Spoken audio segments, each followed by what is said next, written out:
So good afternoon all. Today we are going to discuss SUPEC MR, that is a SUPEC guideline scale up technique for modified release formulation. So whenever we are going for the modified release drug formulation and their scale up, so we have to follow this guideline. So for this under this guideline, we discuss the component and composition, that is a non-release controlling excipient.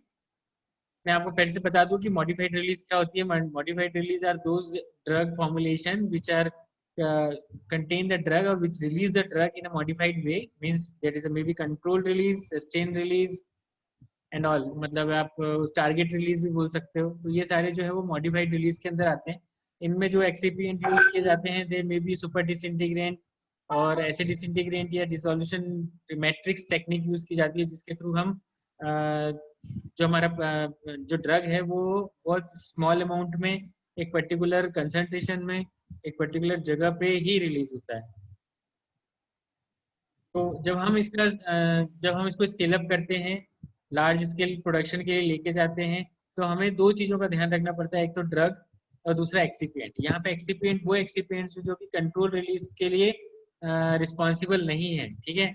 और दूसरा जो excipient control release के लिए या target release के लिए responsible है. तो whatever the change in A component और composition that affect the adding of new excipient or deleting an excipient can be defined at a level 3. तो यदि हम कोई भी चेंजेस करते हैं उस मॉडिफाइड रिलीज ड्रग के लिए फॉर्मुलेशन के लिए, एक्सिपिएंट को रिमूव करते हैं या ऐड करते हैं, तो वो लेवल 3 के अंदर आता है. और लेवल 3 के अंदर जो भी चेंजेस आएंगे वो सुपेक गाइडलाइन के अंडर हम उसमें जो भी डाटा रिकॉर्ड होगा या जो डॉक्यूमेंटेशन करना होगा वो हम उस बेसिस पे करेंगे, ठीक है. नाउ उसमें क्या करते हैं, सबसे पहले what is the level 1 changes. यदि हम स्मॉल अमाउंट में कोई चेंजेस करते हैं जिससे क्वालिटी और फॉर्मुलेशन में कोई चेंजेस नहीं आने वाले हैं, तो उसके लिए हम क्या सुपेक गाइडलाइन क्या बोलती है, we have to prepare test documentation. Normal जो टेस्ट डॉक्यूमेंटेशन होता है वो प्रिपेयर करते हैं. Then chemistry documentation and then application compendium product release requirement. मतलब जो भी प्रोडक्ट रिलीज का फॉर्मूला है, जो भी काइनेटिक्स है जो फॉलो करते हैं, वो सारे के सारे किस तरीके से फॉलो करते हैं वो. Then stability data, first long term batch stability data जो है वो हम रिकॉर्ड करते हैं. बायोएक्विवेलेंसी डॉक्यूमेंटेशन की जरूरत नहीं है इसमें. Then all the requirement other than formulation, हम और जितने भी डॉक्यूमेंटेशन है वो सारे फाइल करते हैं. जैसे हार्डनेस हुआ, यदि हम मॉडिफाइड रिलीज टेबलेट की बात कर रहे हैं तो मॉडिफाइड रिलीज हम लिनिमेंट या लोशन की बात कर रहे हैं, या हम सायरप की बात कर रहे हैं, या कोई दूसरा फॉर्मुलेशन की सस्टेन रिलीज पैचेस की बात कर रहे हैं, तो वो सारे जो भी है उनके अंदर जो भी रिक्वायरमेंट है, उनके इवैल्यूएशन के पैरामीटर्स हैं, वो सारे डॉक्यूमेंट किए जाएंगे. एंड जैसे एनुअल रिपोर्ट या जो भी इंफॉर्मेशन होगी लॉन्ग टर्म स्टेबिलिटी डाटा के लिए, वो सारे यदि आप लेवल 1 चेंजेस करते हैं तो. Now comes on level 2 changes. Level 2 changes जिसके अंदर क्वालिटी में थोड़ा बहुत फर्क पड़ता है या फॉर्मुलेशन में कोई इफेक्ट आता है, तो हम chemistry documentation, application compendium product release, वही same stability data long term का वो हम रखेंगे. डिसोल्यूशन डॉक्यूमेंटेशन रखेंगे, एक्सटेंड रिलीज डाटा निकालेंगे, and then multi point dissolution profile निकालेंगे. दैट इज 0.1 नॉर्मल एचसीएल के अंदर, एंड देन बफर 4.5 एंड 6.8. आपको याद हो जब हम सस्टेन रिलीज टेबलेट का डीजो करते हैं या डिसइंटीग्रेशन करते हैं, तो सबसे पहले उसको 0.1 नॉर्मल एचसीएल में 1 घंटे के लिए रखते हैं as per USP guideline, and then फिर 2 घंटे के लिए हम 4.5 या 6.8 बफर में उसको रन करवाते हैं. तो सेम यहाँ पे यदि हम एक्सटेंड रिलीज की बात कर रहे हैं और लेवल 2 चेंजेस किए हैं, तो आपको ये सेम प्री फॉर्मुलेशन स्टडी करनी पड़ेगी, फॉर्मुलेशन स्टडी करनी पड़ेगी. Now comes on level 2 changes. Same, इसमें भी हमें बायोएक्विवेलेंस डॉक्यूमेंटेशन करने की जरूरत नहीं है, लेकिन हमें एक्सेलरेटेड स्टडी करनी पड़ेगी.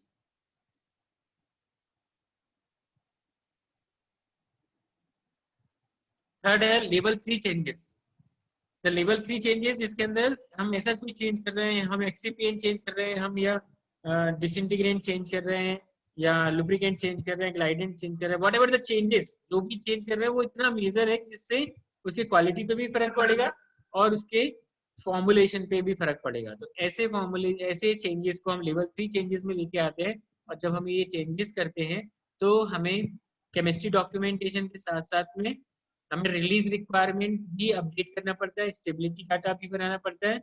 One bench with 3 accelerated stability study, एक बैच के साथ में 3 महीने का एक्सेलरेटेड स्टेबिलिटी स्टडी डाटा बनाना पड़ेगा मतलब हमें रिपोर्ट करना पड़ेगा। इसके अलावा बायोएक्विवेलेंस स्टडी भी करनी पड़ेगी। सिंगल डोज बायोएक्विवेलेंस स्टडी करने की जरूरत है, यहाँ पे मल्टीपल डोज नहीं, सिंगल डोज बायोएक्विवेलेंस स्टडी करने की जरूरत है।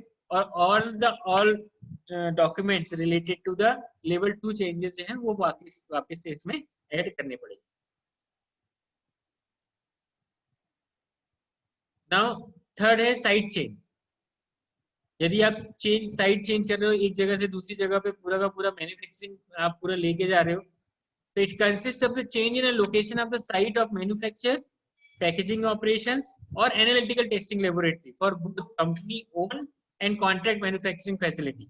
तो ये साइड चेंज के अंदर आता है। यदि आप ये सब करते हैं तो यदि आप पूरा का पूरा मैन्युफैक्चरिंग साइट जो है वो एक जगह से दूसरी जगह पे लेके जा रहे हैं, एनालिटिकल टेस्टिंग लेबोरेटरी लेके जा रहे हैं, या पैकेजिंग ऑपरेशन कॉन्ट्रैक्ट पे या खुद की, तो भी आपको ये फॉलो करना पड़ेगा सुपेक guideline.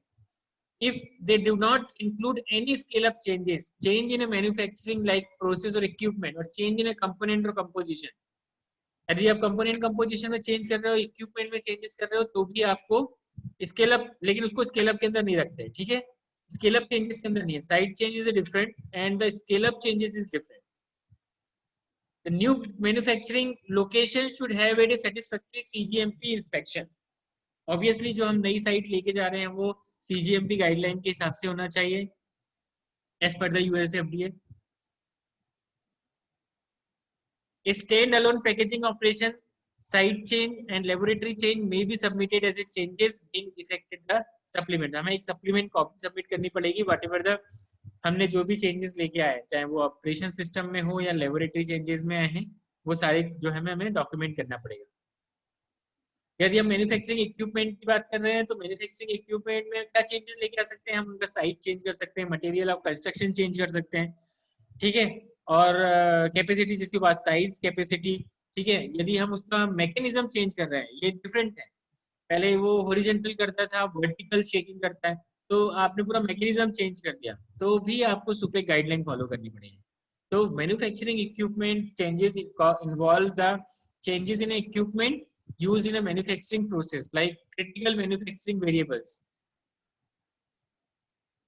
If manufacturer wish to use the manufacturing equipment that is not identical in every respect to the original manufacturing equipment used in the approved application, appropriate validation study should be conducted to demonstrate that the new equipment is similar to the original. यदि honour ये चाहता है कि जो हमारे पास पहले से equipment है हमारे प्रेमाइसिस के अंदर, क्या हम वही इक्विपमेंट हम यूज कर सकते हैं हमारे नए स्केल अप के टाइम पे, तो it is necessary to conduct a proper validation study, है ना, फिर से प्रॉपर वैलिडेशन स्टडी करना जरूरी है। और ये बात को कंफर्म करना जरूरी है कि that equipment should be withheld for the new product development. Scale up के टाइम के हमें जो नए प्रोडक्ट बना रहे हैं उसके साथ में ये अप्रोप्रिएट है इक्विपमेंट, ठीक है, इस बात को इंश्योर करना पड़ेगा। द लेवल 1 चेंजेस में क्या आता है, the level 1 changes in equipment included the change from the non-automated or non-mechanical equipment to automated or mechanical equipment to move ingredient, ठीक है। तो सबसे पहला चेंज क्या आ रहा है, यदि लेवल 1 चेंज जिसके अंदर स्मॉल चेंजेस किए हैं, पहले वो ऑटोमेटेड नहीं था अब ऑटोमेटेड कर दिया, पहले वो मैकेनिकल था अब नॉन मैकेनिकल है, तो ऐसे इक्विपमेंट के यदि हमने चेंज किया है तो उसको लेवल 1 चेंज के अंदर रखा जाएगा। If we change to alternative equipment of the same design and operating principle of the same or of a different capacity, उसको लेवल 1 के अंदर रखा जाएगा। मतलब ऐसे इक्विपमेंट जो कि सेम डिजाइन के, जो पहले भी जिस डिजाइन के थे सेम डिजाइन के, लेकिन और सेम ऑपरेटिंग प्रिंसिपल, पहले वो 5 टन का था पर अब 10 टन का यूज करने लगे, और because of that in capacity हम ऐसे चेंजेस को लेवल 1 चेंजेस के अंदर रखते हैं. तो test documents and filing documentation remain same as a non release modified control excipient. जो भी हमने पहले देखा था उसमें जो भी चेंजेस किए हैं आपने, उसी तरीके से आपको टेस्ट डॉक्यूमेंटेशन बनाने पड़ेंगे, वही आपको प्रोड्यूस करने पड़ेंगे. तो ये लेवल 1 चेंजेस है इफ इक्विपमेंट में चेंजेस लेके आते हैं. लेवल 2 चेंजेस, लेवल 2 चेंजेस के अंदर the change in equipment to different design and different operating principle. अब आप देखो पहले क्या था, सेम ऑपरेटिंग डिजाइन का था जो भी इक्विपमेंट यूज कर रहे थे, और सेम ऑपरेटिंग प्रिंसिपल का था. ठीक है, जैसे हैमर मिल है तो वो हैमर प्रिंसिपल पे काम कर रही थी, लेकिन अब हमने हैमर की जगह कटर यूज करना स्टार्ट कर दिया. प्रिंसिपल चेंज हो गया ना पूरा का पूरा. तो यहाँ पे लेवल 2 चेंजेस वो चेंजेस है जिसमें हमने पूरा का पूरा इक्विपमेंट का ऑपरेटिंग प्रिंसिपल चेंज कर दिया.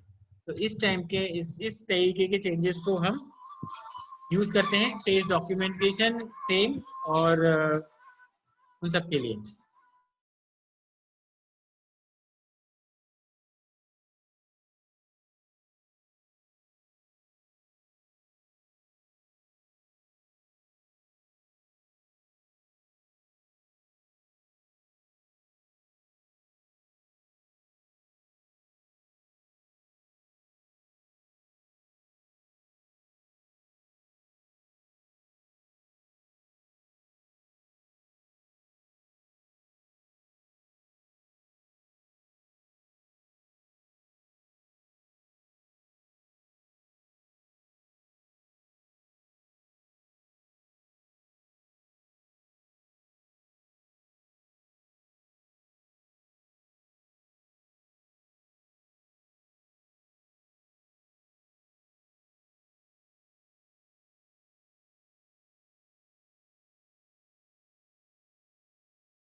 सॉरी गाइस, नेटवर्क इशू फिर से है ना.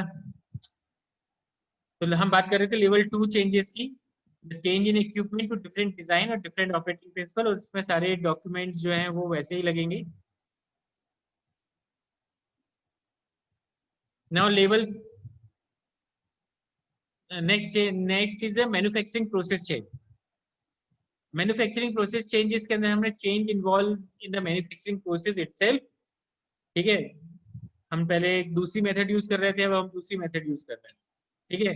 Now validation study should be conducted in case of process changes.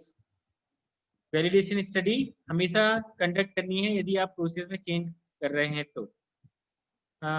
Validation पता है आपको, let it be discuss in later on. For purpose of categorising the level of changes, process change may be considered only to affect or release of control excipient when both type of excipient can be changed. ठीक है, हम इस तरीके के changes को कब consider करते हैं, जब यदि आप ऑपरेटिंग कंडीशन में या जो कंट्रोलिंग एक्सिपिएंट है यदि आप उनको चेंज कर रहे हैं जिसकी वजह से पूरा का पूरा प्रोसेस चेंज हो रहा है.